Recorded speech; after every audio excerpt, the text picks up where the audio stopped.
favorite moment was there was a time in the shoot na nagkasakit si Maine. She wasn't feeling well. So we had to delay the shoot. So nandun na yung crew, nandun na yung equipment, nandun na yung staff. But we had to hold off kasi she wasn't feeling very well. And she had only one request. Kasi we gave her medicine, we gave her, and wala siyang gana kumain. So dinalan siya ni Alden ng soup. Okay? Tapos si Alden had to feed her kasi she wasn't feeling well at all.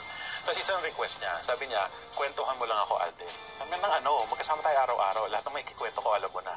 Di ba, basta kwentuhan mo lang ako, and that made her feel better. So Alden never left her the whole day.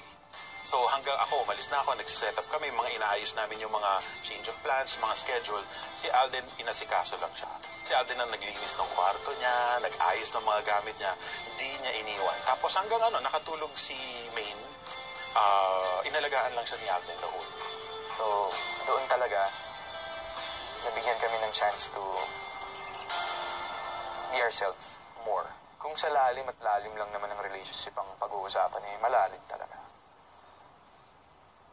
Malalim na talaga. Talagang hindi na mapipigilan ang real-to-real kilig ng ating paboritong love team. Kaya naman when the cameras continued to roll, kakaibang aldab ang nasaksihan ng lahat. Ang kakaiba talaga kay Alden at kay Maine is the chemistry. And that's something that you really cannot manufacture.